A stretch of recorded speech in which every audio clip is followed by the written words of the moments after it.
ఓం శ్రీ పూర్ణానంద గురవే నమః.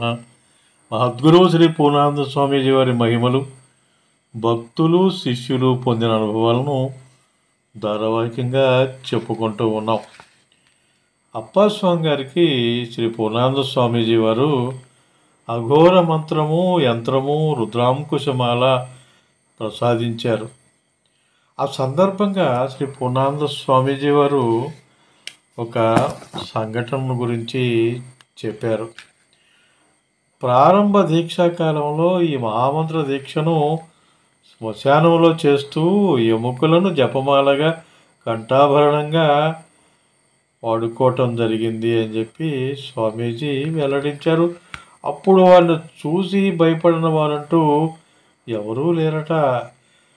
వారు 2-3 రోజులకు ఒకసారి వారికి తోచిన ఒక టీ కొట్టుకు వెళ్ళి తనకు ఒక టీ బన్ను కావాలి అని, అయితే తన వద్ద ఎలాంటి నగదు లేదని చెబితే ఆ టీ కొట్టు వాళ్ళు డబ్బుతో పని ఏముందండి, మీరు మా కొట్టుకు రావడమే గొప్ప అని అంటూ వారు అడిగేది ఇస్తూ ఉండేవారట.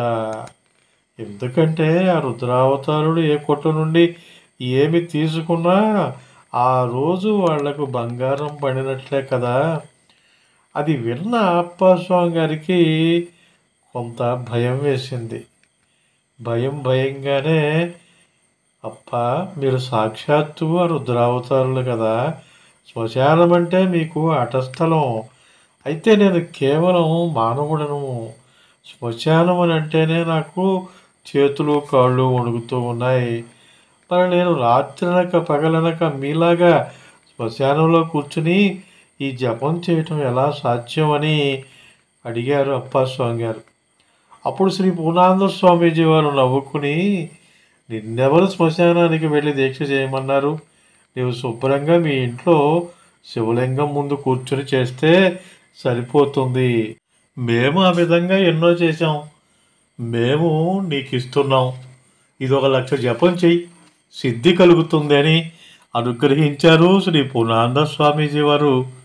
1996 సంవత్సరంలో శ్రీ పూర్ణానంద స్వామి వారి ఆజ్ఞ మేరకు సద్యోజాత మంత్రం అంటే బీజ సంపుటిత 5 మహామంత్రాలు ఒక్కొక్కటి 1 లక్ష చొప్పున 1 సంవత్సర కాలంలో చేసి వాటిని పూర్తి చేసేటప్పుడు అందులోని 4వ మహామంత్రమైన వామదేవ మహామంత్ర జపం చేస్తూ ఉండగా ఎందుకు అది 1000 చేసేసరికి ఇంకా జపం చాలిద్దామనే ఒక వికల్ప భావం అప్పాస్వామి గారి మనస్సును పట్టి పీడిస్తూ ఉండేది.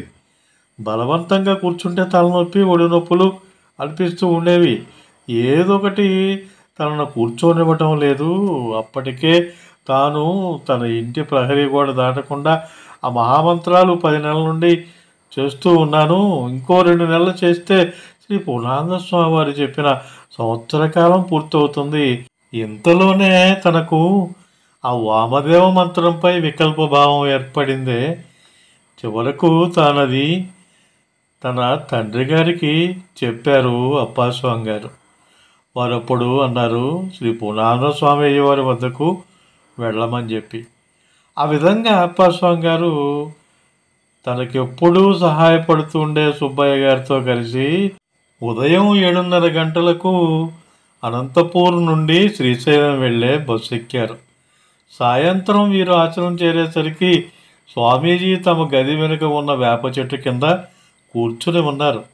సాధారణంగా వారు అప్పాస్వామి గారిని చూడగానే క్షేమ సమాచారాలు అడిగి కూర్చోమని చెప్పేవారు. అయితే ఆ రోజు మాత్రం శ్రీ పూర్ణానంద స్వామీజీ వారు వీరిని చూసి ఏమీ అడగలేదు.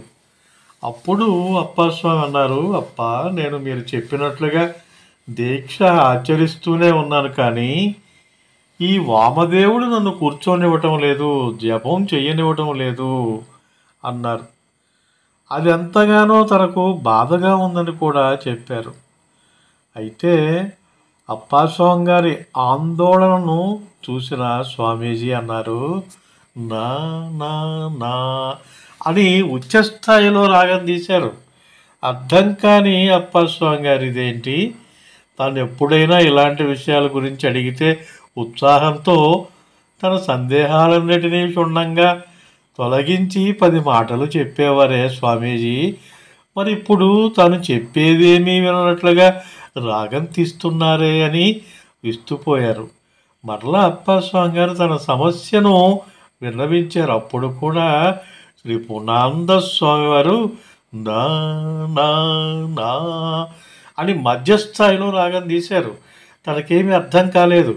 వారు తన సమస్య పరిష్కరించిన వెంటనే తాము వచ్చిన బస్సు తిరిగి సాయంత్రం 6 గంటలకు బయలుదేరేటప్పుడు అందులో వెళితేనే తాను సమయానికి వెళ్ళి తన దీక్షకు విఘ్నం కలగకుండా కొనసాగించగలను కదా అని చెప్పి అప్పస్వామి గారు అనుకున్నారు. అయితే స్వామీజీ వీరిలా రాగం తీస్తూ కూర్చుంటే తమ బస్సు సంగతి గోవిందా సరే ఇంకొకసారి కూడా చెప్పి చూద్దామని అనుకుని, స్వామీజీ నా మనసు చాలా వికల్పంగా ఉంది, మీరు దయ చూపాలి, ఈ వామదేవుని విషయంలో తాను ఏం చెయ్యాలి, వారు నన్ను కూర్చోనివ్వటం లేదు కదా అని అన్నారు. ఇప్పుడైనా స్వామీజీ పరిష్కరిస్తారనే కొండంత ఆశతో వారికి పాద నమస్కారం చేసి అడిగితే వారప్పుడు కూడా ఓం అని క్రింద స్థాయిలో నాకు బదులుగా ఓం రాగం తీశారు. అరే బాపురే, ఇంకా లాభం లేదు, వీరికి ఇప్పుడు ఏమైనట్లు, ఈ రాగాలు తీయకుండా ఏమైనా చెప్పవచ్చు కదా, మంత్రాలు మహామంత్రాలు అతి మహామంత్రాలు కూడా వీరికి ఒక ఆట వస్తువుల్లా ఉన్నాయి, కాబట్టి తెలియకుండా వారు రాగం తీయలేదు, మరి ఎందుకని చెప్పటం లేదని చింతాక్రాంతుడై తాను వారిని ఒకసారి అలా దీనంగా చూశారు అప్పస్వామి గారు. అప్పుడు కూడా శ్రీ పూర్ణానంద స్వామి వారు ఓం ఇంకా నీవు వెళ్ళవచ్చు అని అనుమతిచ్చారు. ఇక అప్పస్వామి గారు స్వామీజీ వారి వద్ద సెలవు తీసుకుని అనంతపూర్కు బయలుదేరారు బస్సులో. తెల్లవారుజామున 2:30 గంటలకు ఇంటికి తిరిగి వచ్చి ప్రయాణ బడలికతో హాయిగా నిద్రపోయారు. ఆ గాఢ నిద్రలో అప్పస్వామి గారికి ఒక కల వచ్చింది. ఆ కలలో ఆయన పెద్ద పాప సంయుక్త వచ్చి మీడుస్తమ శివతమ అనే మంత్రం చెప్పి వెంటనే వెళ్ళిపోయింది. ఆ వెంటనే ఉలిక్కిపడి నిద్రలోంచి లేచిన సుబ్బయ్యను పిలిచి రుద్రభాష్యం తీసుకునిరా అని చెప్పగా అతను వెళ్ళి అది వెతికి తీసుకొచ్చాడు. మహారుద్ర మంత్రంలోని 167 మంత్రాల్లో ఇది ఒక మంత్రం. వాటి అర్థం కూడా పుస్తకంలో ఉంది. పాపరూపంలో అమ్మవారు తనకు బోధించిన ఆ మంత్రం యొక్క సారాంశం ఏమిటంటే, మనోబాధ ఉన్నప్పుడు, మనస్సు పరిగెడుతున్నప్పుడు, శారీరక బాధ ఉన్నప్పుడు ఈ మంత్రం చేస్తే అది నివారణ అవుతుంది అని వ్రాసి ఉంది. అప్పుడు ఒక మెరుపులా వారు ఎందుకు తమని కూర్చోబెట్టి ఎందుకు మాట్లాడలేదో అర్థమైంది. మంత్రదీక్షలో ఉన్న అప్పస్వామి గారు సమయానికి ఇంటికి తిరిగి వస్తే కానీ దీక్ష కొనసాగించటానికి లేదు. సమయానికి ఇల్లు చేరాలంటే ఆ బస్సు పట్టుకోవాలి. అక్కడ కూర్చుంటే బస్సు వెళ్ళిపోయేదేమో. ఏమీ చెప్పకపోయినా వారికి అన్నీ తెలుసు కదా. అలా మంత్రం చేయగానే అప్పస్వామి గారి బాధలన్నీ మటుమాయమయ్యాయి.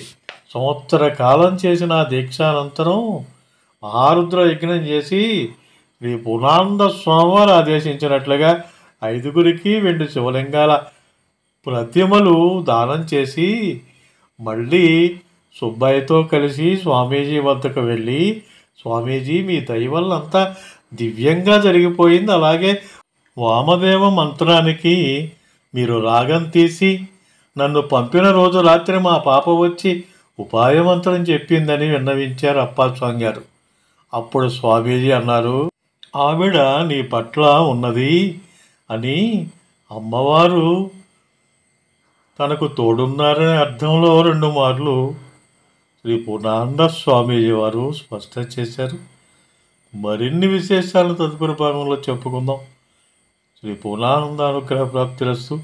ఈ వీడియో మీకు నచ్చితే లైక్ చేయండి, షేర్ చేయండి, కామెంట్ చేయండి. హోమగంధి క్రియేషన్స్ యూట్యూబ్ ఛానల్ ఇంకా మీరు సబ్స్క్రైబ్ చేసుకోకుండా ఉంటే వెంటనే సబ్స్క్రైబ్ చేసుకోండి.